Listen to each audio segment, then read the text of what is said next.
Hello friends.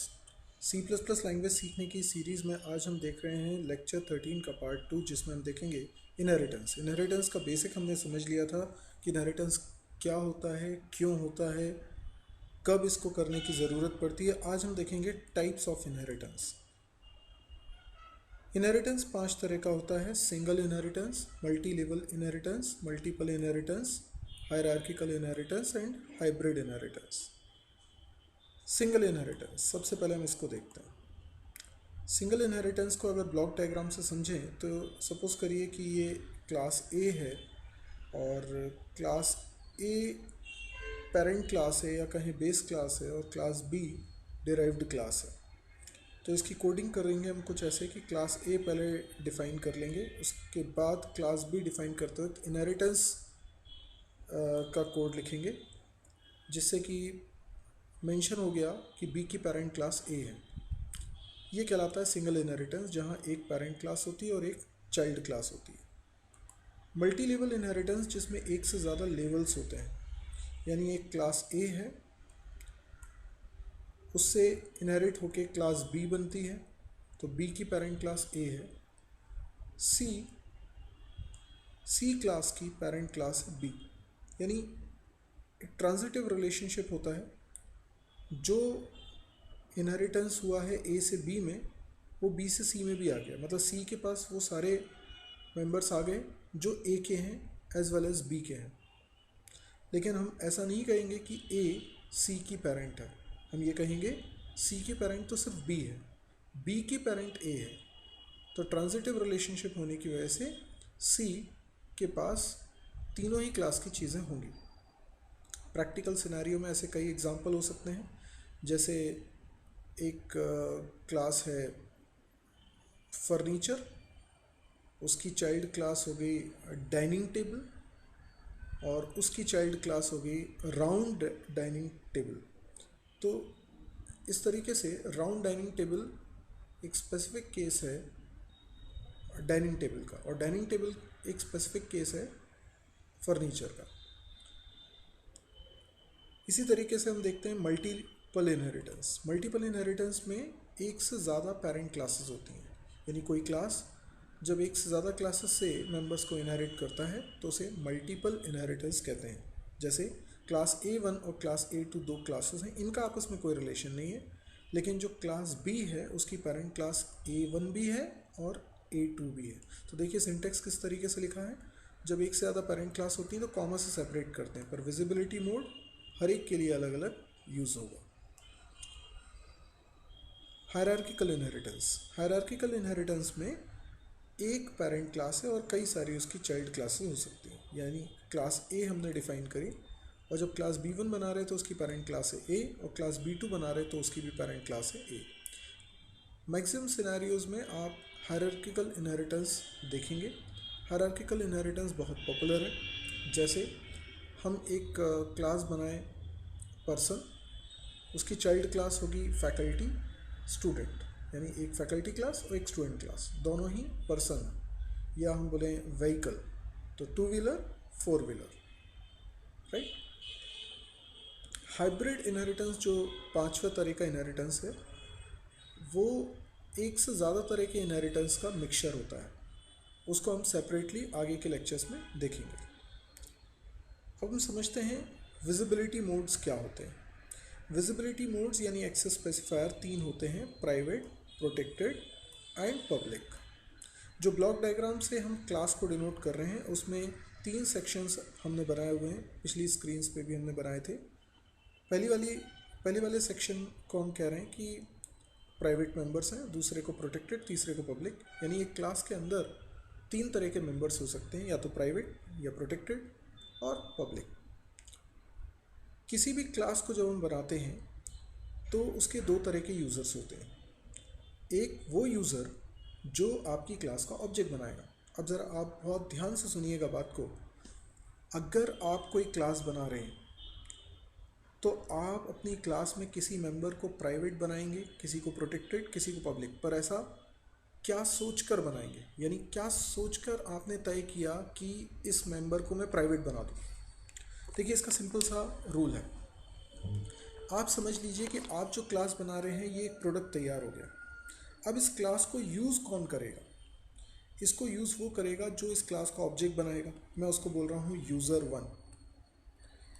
एक वो भी यूज़र हो सकता है जो आपकी क्लास की मदद से चाइल्ड क्लास बनाए, डिराइव्ड क्लास बनाए, यानी आपकी क्लास पेरेंट क्लास का रोल प्ले करेगी, यानी आपकी क्लास में जो मेंबर्स हैं वो उसे मिल जाएंगे। तो इसका मतलब दो तरह के यूज़र्स आपकी क्लास के हो सकते हैं। अब जरा पहले यूज़र की बात करें जो आपकी क्लास का ऑब्जेक्ट बना रहा है। आपको अच्छी तरीके से याद होगा, कोई भी जब आपकी क्लास का ऑब्जेक्ट बनाता है तो ऑब्जेक्ट डॉट लगा के आपके मेंबर्स को कॉल करता है, लेकिन वो केवल पब्लिक मेंबर्स को ही एक्सेस कर पाता है। अब यहाँ पर एक बड़ा ही इंपॉर्टेंट डिफरेंस समझिए अवेलेबिलिटी और एक्सेसिबिलिटी का। ये ऐसा कॉन्सेप्ट है जिसमें मैक्सिमम लोग कंफ्यूज रहते हैं, तो कई जगह इंटरप्रिटेशन गलत ना हो जाए इसलिए इस बात को अभी क्लियर करिए। अगर आपकी क्लास का कोई ऑब्जेक्ट बनाता है तो उस ऑब्जेक्ट में वो सारे मेंबर्स अवेलेबल हैं जो आपकी क्लास में आपने बनाए हैं। जैसे आपने अपनी क्लास में कुछ प्राइवेट वेरिएबल्स बनाए हैं तो वो प्राइवेट वेरिएबल्स को भी मेमोरी मिलेगी जब कोई आपकी क्लास का ऑब्जेक्ट बनाएगा। इसका मतलब भले ही वो अपने ऑब्जेक्ट के द्वारा प्राइवेट मेंबर्स को एक्सेस ना कर पाए, लेकिन प्राइवेट मेंबर्स उसकी मेमोरी में एग्जिस्ट करेंगे। इसका मतलब प्राइवेट मेंबर्स हो, चाहे प्रोटेक्टेड मेंबर हो, चाहे पब्लिक मेंबर हो, ऑब्जेक्ट बनाने पर तीनों ही तरह के मेंबर्स अवेलेबल होते हैं, लेकिन एक्सेसिबल केवल पब्लिक मेंबर्स होते हैं। तो एक्सेसिबिलिटी यानी किसको हम यूज़ कर सकते हैं, तो ऑब्जेक्ट डॉट लगा के हम सिर्फ पब्लिक को यूज़ कर सकते हैं, प्राइवेट को नहीं कर सकते, बट प्राइवेट एग्जिस्ट करता है। तो अब आप सोचिए कि आप अपनी क्लास में किसी मेंबर को प्राइवेट क्यों बनाएंगे? क्योंकि आप नहीं चाहते कि आपके दोनों तरह के यूज़र्स में से कोई भी उसे एक्सेस कर पाए। अवेलेबल तो वो दोनों को होगा, लेकिन एक्सेसिबल वो किसी को नहीं होगा। वो केवल किसको होगा? खुद को। यानी अगर मैं क्लास बना रहा हूँ तो मेरी क्लास के प्राइवेट मेंबर को मैं ही यूज़ करूँगा, मैं ही जो फंक्शन बना रहा हूँ क्लास में उनके थ्रू अपनी क्लास के प्राइवेट मेंबर को यूज़ करूँगा। लेकिन मेरी क्लास का जो ऑब्जेक्ट बनाएगा वो मेरी क्लास के प्राइवेट मेंबर को एक्सेस नहीं कर पाएगा डायरेक्टली। ऐसे ही कोई मेरी क्लास की चाइल्ड क्लास बनाएगा तो उसको भी अधिकार नहीं है कि वो मेरी क्लास के प्राइवेट मेंबर को एक्सेस कर पाए। अवेलेबल दोनों को है, एक्सेस दोनों में से किसी को नहीं है।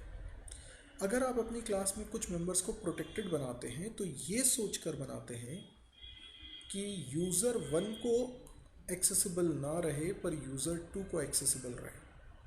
यानी यूज़र टू जो कि आपकी क्लास की मदद से चाइल्ड क्लास बनाएंगे, वो आपकी क्लास के प्रोटेक्टेड मेंबर्स को डायरेक्टली एक्सेस कर सकता है, बट प्राइवेट को नहीं कर सकता। अब कई लोग क्या सोचते हैं कि प्राइवेट को एक्सेस नहीं कर सकता मतलब प्राइवेट इनहेरिट नहीं होता है। ऐसा नहीं है, प्राइवेट भी इनहेरिट होता है, वो एक्सेसिबल नहीं होता, वो अवेलेबल होता है बट एक्सेसिबल नहीं होता। तो प्राइवेट और प्रोटेक्टेड में क्या फ़र्क हुआ? प्राइवेट मेंबर्स को यूज़र वन भी एक्सेस नहीं कर सकता, यूज़र टू भी, और प्रोटेक्टेड को यूज़र वन एक्सेस नहीं कर सकता बट यूज़र टू तो एक्सेस कर सकता है। पब्लिक मेंबर्स वो होंगे जिनको आप चाहते हैं यूज़र वन भी एक्सेस करे और यूज़र टू भी एक्सेस करे। तो आई होप आपको ये बात समझ में आई हो कि अवेलेबिलिटी और एक्सेसिबिलिटी दो अलग अलग चीज़ें। अब हम समझते हैं कि विजिबिलिटी मोड इनहेरिटेंस के वक्त क्या रोल प्ले करता है। जैसे अभी हमने थोड़ी देर पहले देखा था सिंगल इनहेरिटेंस में कि यहाँ पर हम विजिबिलिटी मोड लिख रहे हैं। अब देखिए, अगर आप क्लास ए बना रहे हैं तो क्लास ए के अंदर कुछ मेंबर्स को प्राइवेट, प्रोटेक्टेड, पब्लिक बनाते हैं।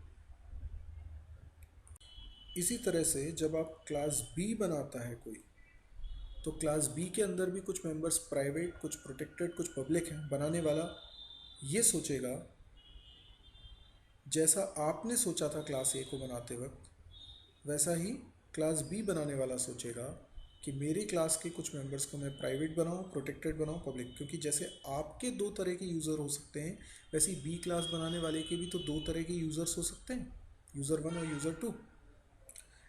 यहाँ पब्लिक क्यों लिखा? यहाँ पे हम प्राइवेट भी लिख सकते हैं, यहाँ हम प्रोटेक्टेड भी लिख सकते हैं, यहाँ हम पब्लिक भी लिख सकते हैं। और अगर कुछ नहीं लिखा तो यहाँ अगर ऐसा खाली छोड़ दिया तो इसका मतलब माना जाता है प्राइवेट।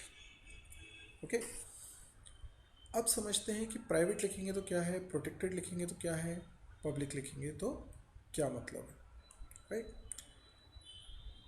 तो हम एक सिंपल सा डायग्राम देखते हैं और इस डायग्राम की मदद से समझने की कोशिश करते हैं।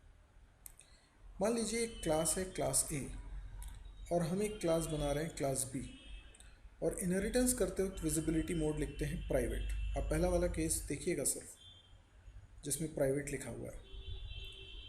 तो प्राइवेट मेंबर्स पेरेंट क्लास के, वो तो चाइल्ड क्लास से एक्सेस होंगे ही नहीं। हम सिर्फ यूज़र टू की बात कर रहे हैं। यूज़र टू मतलब जो आपकी क्लास की मदद से चाइल्ड क्लास बना रहा है। तो पेरेंट क्लास के प्रोटेक्टेड और पब्लिक दोनों तरह के मेंबर्स एक्सेस किए जा सकते हैं। तो जो प्राइवेट मेंबर्स होंगे पेरेंट क्लास के, वो तो चाइल्ड क्लास से एक्सेस होंगे ही नहीं। तो इसलिए डायग्राम अवेलेबिलिटी का डायग्राम नहीं है, एक्सेसिबिलिटी का डायग्राम है। तो जो प्रोटेक्टेड और पब्लिक मेंबर्स हैं वो दोनों चाइल्ड क्लास से एक्सेस होंगे। तो ये प्राइवेट लिखो या प्रोटेक्टेड लिखो या पब्लिक लिखो, चाइल्ड क्लास वाला पेरेंट क्लास के प्रोटेक्टेड और पब्लिक मेंबर को एक्सेस कर सकता है। कैसे कर सकता है ये तो अपन एग्जाम्पल में देखेंगे, लेकिन कर सकता है। तो फिर प्राइवेट लिखने से, प्रोटेक्टेड लिखने से, पब्लिक लिखने से फ़र्क क्या हुआ? प्राइवेट लिखने से फ़र्क पड़ा बी क्लास के दोनों तरह के यूज़र्स को, क्योंकि बी क्लास का यूज़र बी क्लास के किस मेंबर को एक्सेस कर सकता है ये तो क्लियर है, पर ए क्लास के किस मेंबर को एक्सेस कर सकता है?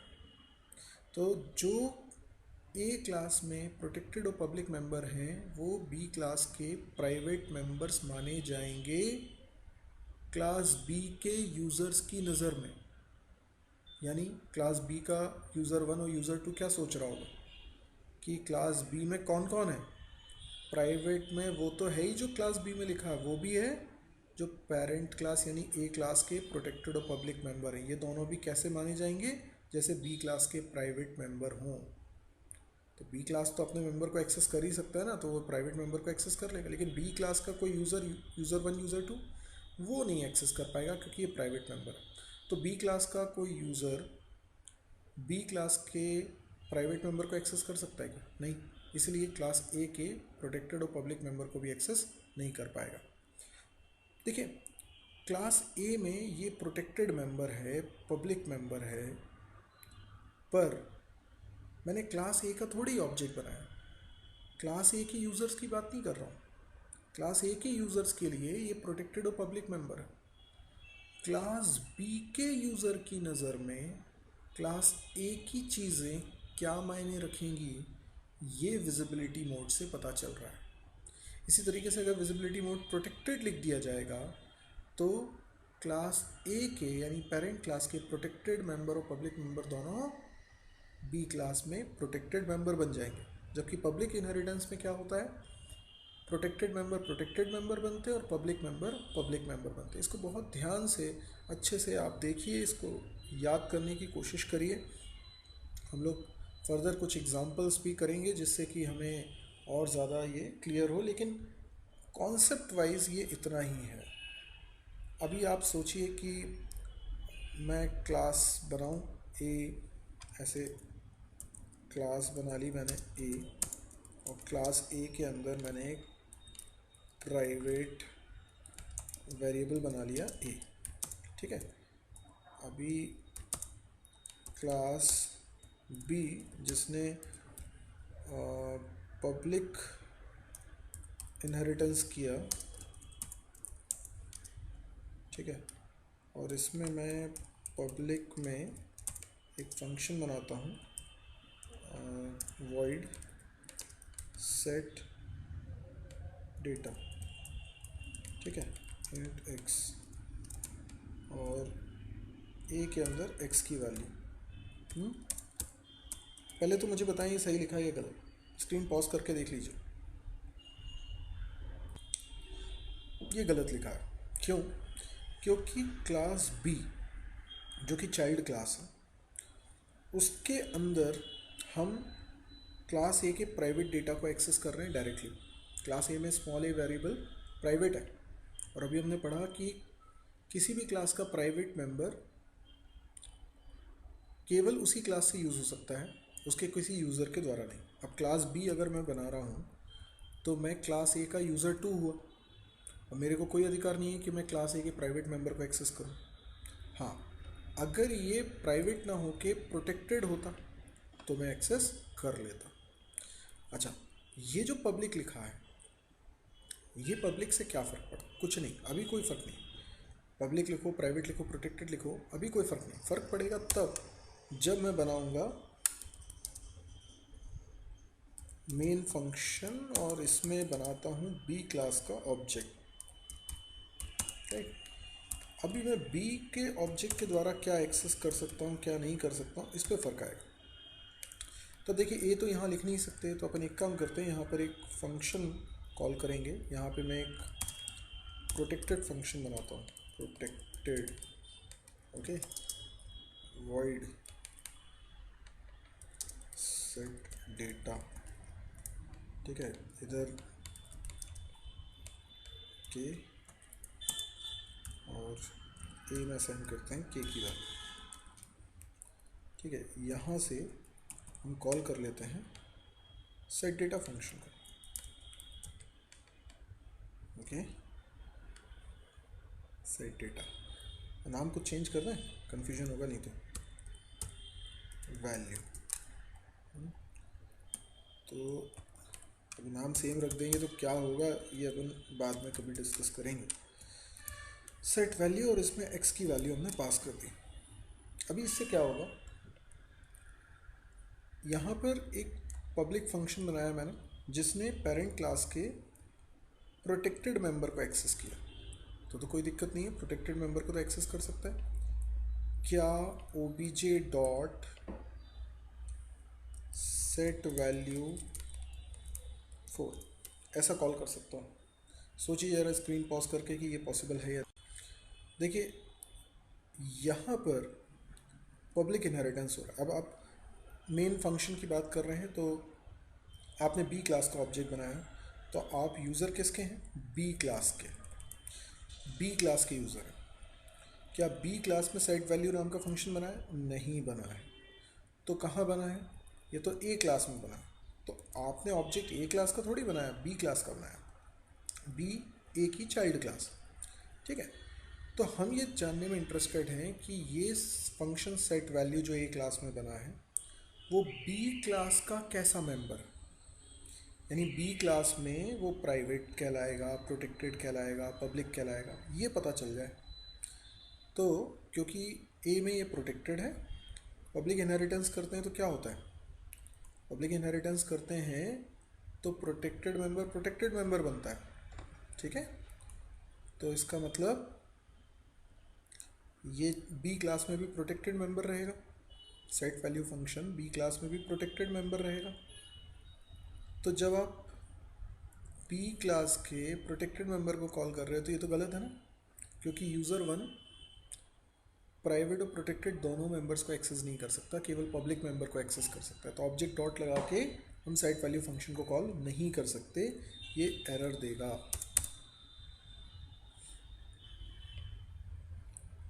ओके, ये एरर आ रही है, set value is not accessible. लेकिन हम सेट डेटा फंक्शन को कॉल कर सकते हैं। सेट डेटा फंक्शन क्या है? वो तो बी क्लास का पब्लिक मेंबर है, यस, उसको कॉल कर सकते हैं। तो वो कॉल होगा, x के पास जाएगा 4, वो सेट वैल्यू को कॉल करेगा, 4 पास करेगा जो k में जाएगा, और k से a में चला जाएगा। तो ये बिल्कुल करेक्ट हमने बना लिया है। इसलिए हमने सेट वैल्यू फंक्शन डायरेक्टली तो नहीं चला पा रहे, पर सेट डेटा के थ्रू कॉल कर लिया। तो बेसिकली आपको इस तरह के कुछ प्रोग्राम्स बना के देखना होगा कि क्या चीज़ें आप एक्सेस कर पा रहे हैं, क्या चीज़ें एक्सेस नहीं कर पा रहे हैं, और इसके लिए आपको ये डायग्राम में जो एक्सेसिबिलिटी रूल्स दिख रहे हैं वो आपको समझना होगा। इस पर बहुत कुछ डिस्कशन हो सकता है, बहुत डिटेल में डिस्कशन हो सकता है, पर ये फ्री वीडियो लेक्चर में तो देखिए भाई इतना ही मिलेगा। अब अगर आपको और डिटेल में जानना है तो आप कमेंट्स करिए, क्वेश्चंस पूछिए, और अगर आप चाहेंगे तो मैं इसका और इन डेप्थ नॉलेज वाला वीडियो भी अपलोड करूँगा, लेकिन उसके लिए पहले आपके कमेंट्स आना ज़रूरी है। तो यदि आपको ये वीडियो पसंद आया हो तो आप इसको लाइक करिए। अगर आपको लगता है कि ये वीडियो काफ़ी यूज़फुल है तो आप इसको शेयर करिए अपने दोस्तों के बीच में। आप कमेंट्स करिए ताकि मुझे आपकी प्रॉब्लम समझ में आए, मुझे पता चले कि वीडियो कैसा है, आप वीडियो में क्या चेंजेस चाहते हैं। इसके अलावा आप चैनल को ज़रूर सब्सक्राइब करिए, क्योंकि चैनल को सब्सक्राइब करने से आपको अपडेट मिलती रहेगी कि और कौन से नए वीडियोस अपलोड हुए हैं। Thank you.